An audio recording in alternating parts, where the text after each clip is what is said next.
Hi, I'm Rick Steves. Thanks for joining me on a guided walk through the highlights of the British Museum.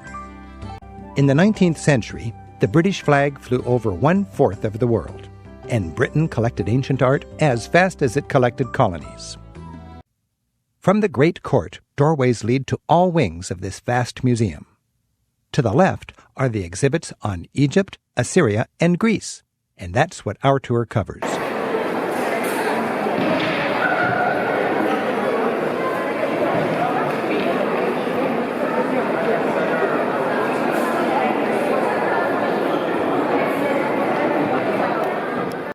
Egypt, the Rosetta Stone. When this rock was unearthed in the Egyptian desert in 1799, it was a sensation in Europe. This black slab caused a quantum leap in the evolution of history. Finally, ancient Egyptian writing could be decoded. As you look at the Rosetta Stone, you'll see it has writing on it in 3 different scripts. The Rosetta Stone allowed scientists to break the code. It contains a single inscription repeated in 3 languages. The bottom third is plain old Greek. The middle script is medieval Egyptian. By comparing the 2 known languages with the one they didn't know, ancient Egyptian, translators figured out the hieroglyphics. King Ramses II, from around 1270 BC. This 7-ton statue fragment, made from 2 different colors of granite, was part of a huge statue that once guarded a temple in Thebes. It shows Ramses with the traditional features of a pharaoh: goatee, cloth headdress, and cobra diadem on his forehead. Ramses is known to history as the last great pharaoh before Egypt's 1,000-year decline. He was a great builder of temples, palaces, tombs, and statues of himself. There are probably more statues of Ramses in the world than there are cheesy fake Davids. He was so concerned about leaving a lasting legacy that he even chiseled his own name on other people's statues. Very cheeky. Picture what the archaeologists saw when they came upon this: a colossal head and torso separated from its enormous legs and toppled into the sand, all that remained of the work of a once mighty pharaoh. Kings, megalomaniacs, and workaholics, take note. Ooh, heavy. Egyptian gods as animals. Before technology made humans the alpha animal on Earth, it was easier to appreciate our fellow creatures. Animals were stronger, swifter, and fiercer than puny Homo sapiens. Consequently, the Egyptians worshipped animals as incarnations of the gods. Stroll up the ramp and try to recognize, first, what the animal is, and second, what Egyptian god it represents. Scattered around this part of the gallery are huge stone boxes. The famous mummies of ancient Egypt were wrapped in linen, then encased in finely decorated wooden coffins, which were finally placed inside these massive stone coffins. Imagine the pallbearers.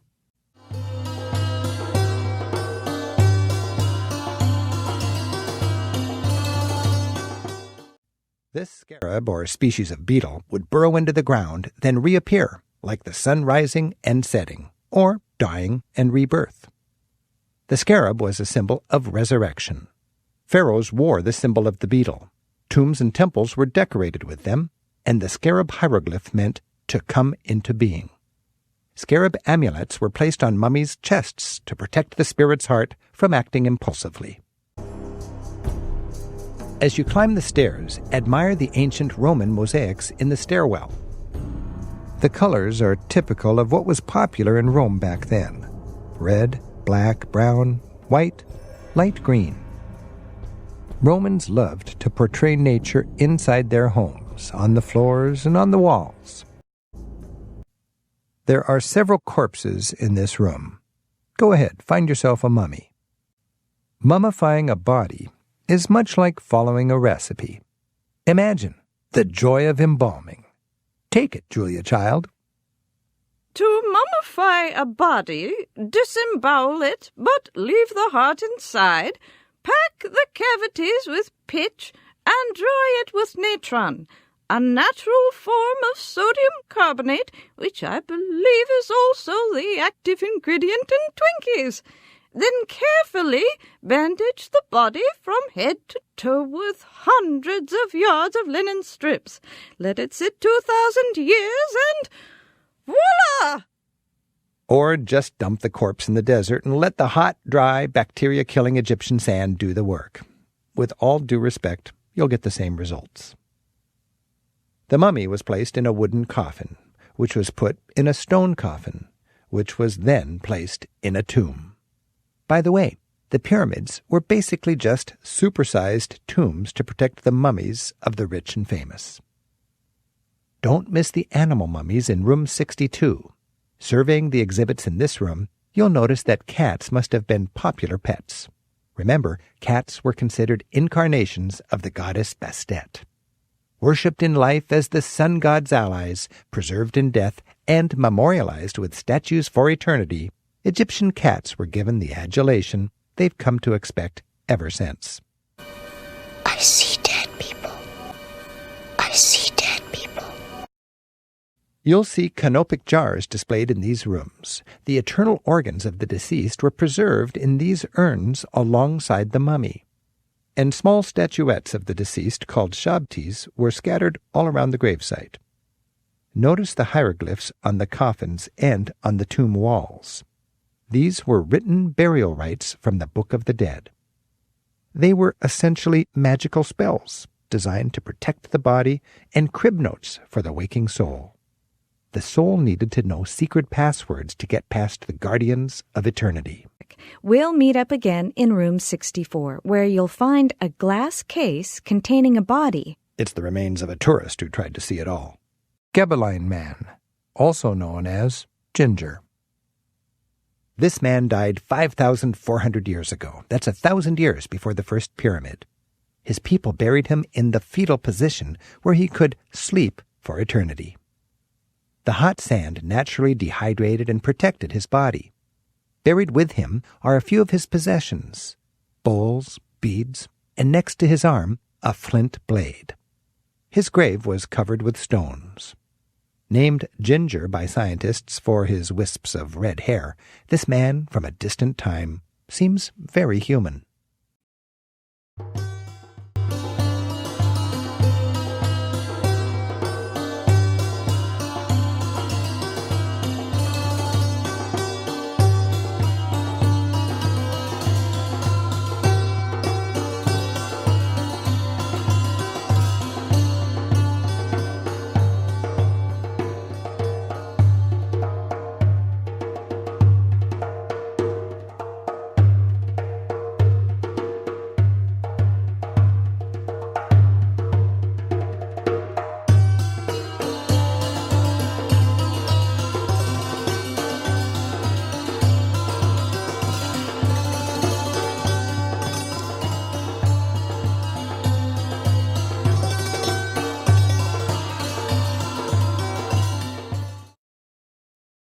The head and arm of a statue of Amenhotep from around 1350 BC.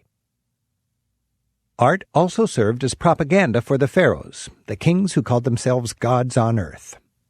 Put this head atop an enormous body, which by the way still stands in Egypt, and you have the intimidating image of an omnipotent ruler who demands servile obedience. Next to the head is, appropriately, the pharaoh's powerful fist, the long arm of the law, Egyptian style. The crown is actually two crowns in one. The pointed upper half is the royal cap of Upper Egypt. This rests on the flat fez-like crown symbolizing Lower Egypt. A pharaoh wearing both crowns together is bragging that he rules a unified Egypt. As both lord of the two lands and high priest of every temple, the pharaoh united both church and state. The goddess Sakhmet, from 1400 BC. This lion-headed goddess looks pretty sedate here, but she could spring into a fierce crouch when crossed.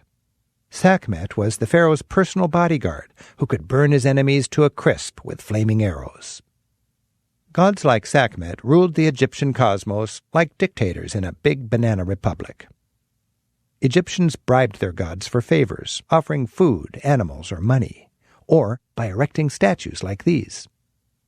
Notice that Sakhmet holds an ankh. This key-shaped cross was the hieroglyph meaning life. It symbolized eternal life. Later, it was adopted as a Christian symbol because of its cross shape and religious overtones. Limestone fragment of the beard of the Sphinx. The Great Sphinx, a statue of a pharaoh-headed lion, crouches in the shadow of the Great Pyramids in Cairo. Time shaved off the Sphinx's soft sandstone goatee-like beard, and a piece of it is now preserved here in a glass case. This hunk of stone is only about 3% of the massive beard, giving an idea of the scale of the whole statue. 6 stories tall and nearly 250 feet long. The Sphinx is as old as the pyramids, built during the time known to historians as the Old Kingdom, probably around 2500 BC. But the beard may have been added later, around 1400 BC, to give the Sphinx the ceremonial beard of a pharaoh. This false door was a ceremonial entrance never meant to actually open for this sealed building called a mastaba. This building marked the grave of a man named Hatshepsut. The hieroglyphs on the building, of eyes, birds, and rabbits, served as his epitaph. They tell his life story, how he went to school with the pharaoh's kids, became one of the pharaoh's honored advisors, and married the pharaoh's daughter. The deceased was mummified and placed in a wooden coffin. That was encased in a stone coffin, which was in turn placed in a large stone sarcophagus. There's an example of a sarcophagus right in front of Hatshepsut's door. This would then be buried 50 feet beneath the mastaba in an underground chamber. Mastabas, like Hatshepsut's, were decorated inside and out with statues and frescoes like those displayed nearby. These pictured the things that the soul would find useful in the next life: magical spells, lists of the dearly departed's accomplishments, snapshots of the deceased and his family while alive, and secret passwords from the Egyptian Book of the Dead. False doors like this allowed the soul, but not grave robbers or unwanted in-laws, to come and go at will for eternity. From ancient Egypt, it's time to move on to Rick.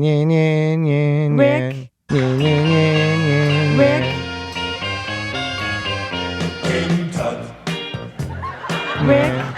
It's time to move on to the next great civilization, Assyria.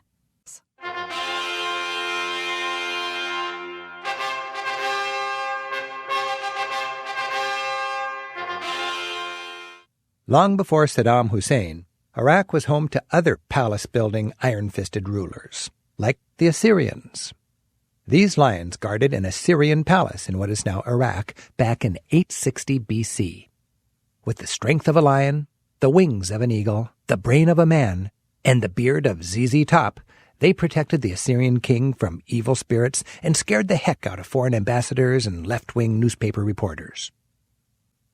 Carved into the stone between the bearded lion's loins, you can see one of civilization's most impressive achievements: writing.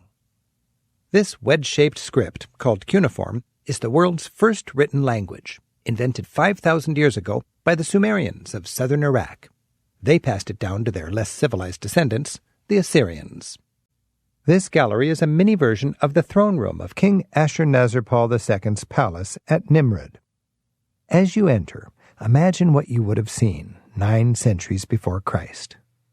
The king would be sitting on his throne at the far end, shaded by a parasol and flanked by winged lions.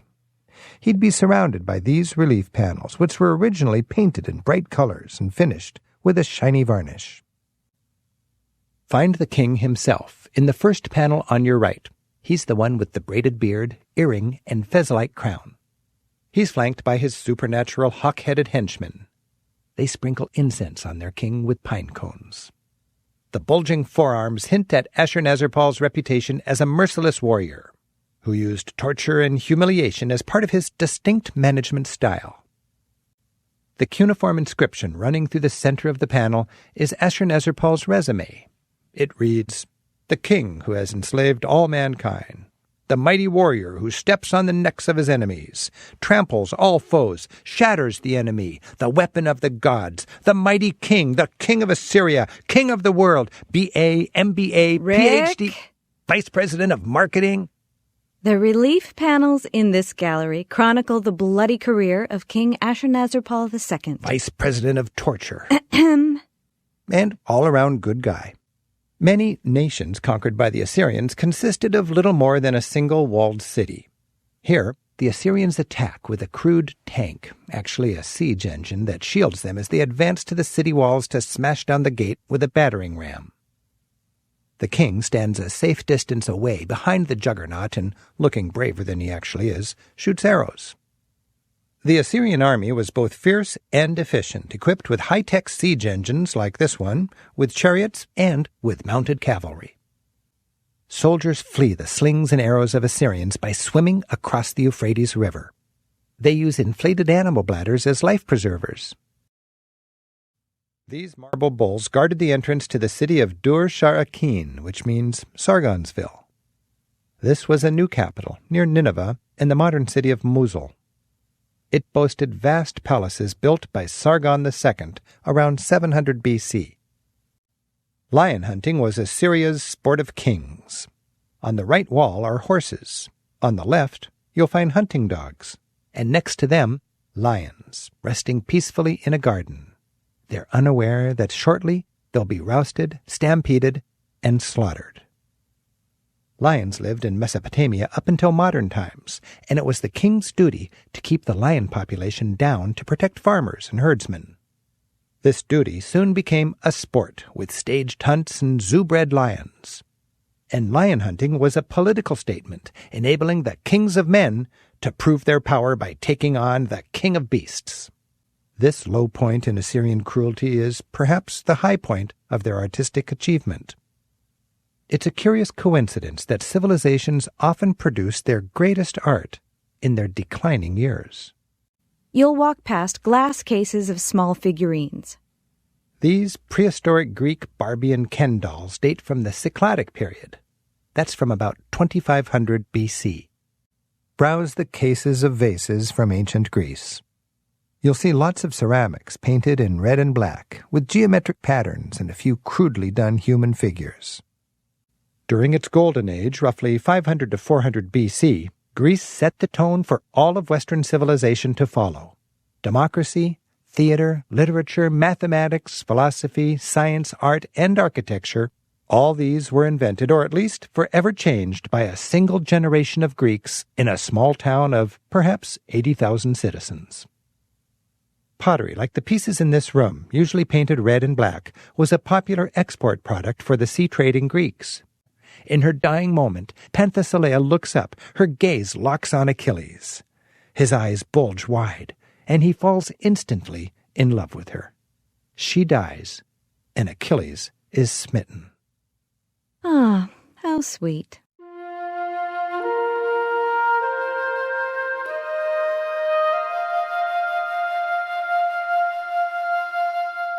Nereid Monument from Xanthos. Greek temples were rectangular buildings surrounded by rows of columns and topped by slanted roofs. They housed a statue of a god or goddess. Unlike Christian churches, which serve as meeting places, Greek temples were the gods' homes. Worshippers gathered outside. That's why the most impressive part of the temple was its exterior.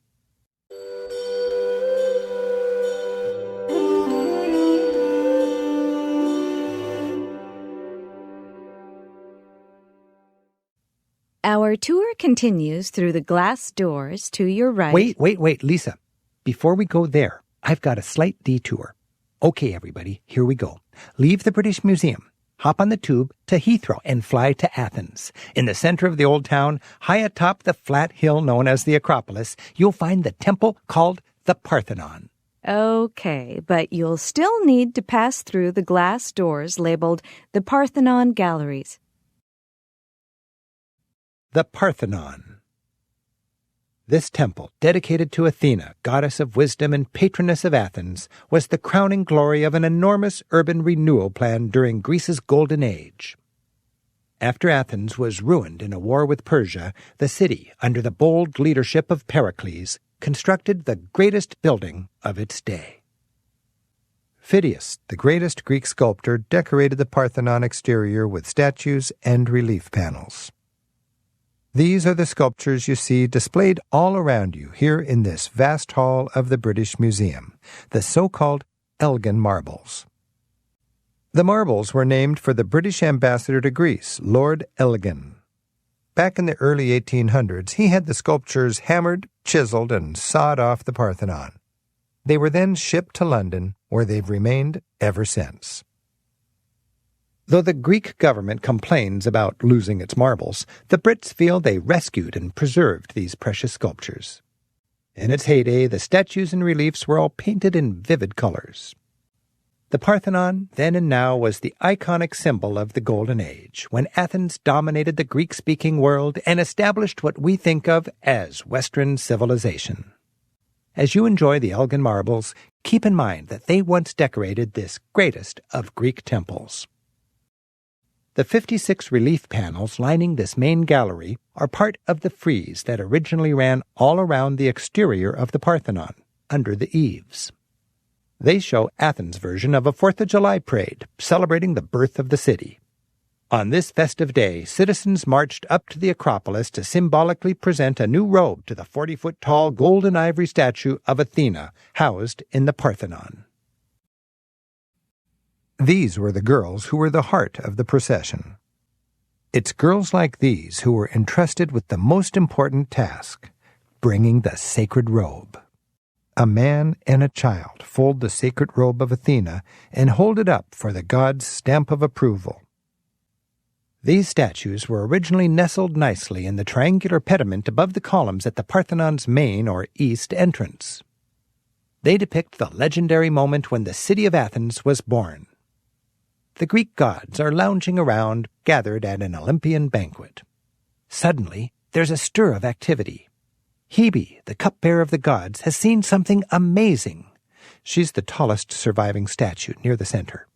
Frightened, she runs to tell the others, her dress whipping behind her. A startled Demeter, just to the left, turns toward Hebe. What's the big news? It's the miraculous birth of Athena. According to legend, Zeus had his head split open, allowing Athena, the goddess of wisdom, to rise from his brain, fully grown and fully armed, inaugurating the golden age of Athens. Wander behind. The statues originally sat 40 feet above the ground. The backs of the statues, which were never intended to be seen, are almost as detailed as the fronts. Even without their heads, these statues, with their detailed anatomy and expressive poses, speak volumes. The humans have invited some centaurs, barbarian half-men, half-horse creatures, to a wedding feast. All goes well until the brutish centaurs, the original party animals, get too drunk and try to carry off the women. A brawl breaks out. The humans finally rally and drive off the centaurs. A centaur tries to run, but the man grabs him by the neck and raises his right hand and sword, now missing, to run him through. In fact, these reliefs represent a turning point for global humanity. Around the year 500 BC, when this art was made, bold new ideas were exploding simultaneously all around the world. Socrates in Greece, Confucius in China, Buddha in India. These thinkers and others were independently discovering a non-material, unseen order in nature. They talked of a rational mind or soul, and saw humans as separate from nature and different from the other animals. In the Greek Golden Age, civilization finally triumphed over barbarism, rational thought over animal urges, and order over chaos. And you've now conquered the British Museum. We hope you've enjoyed it.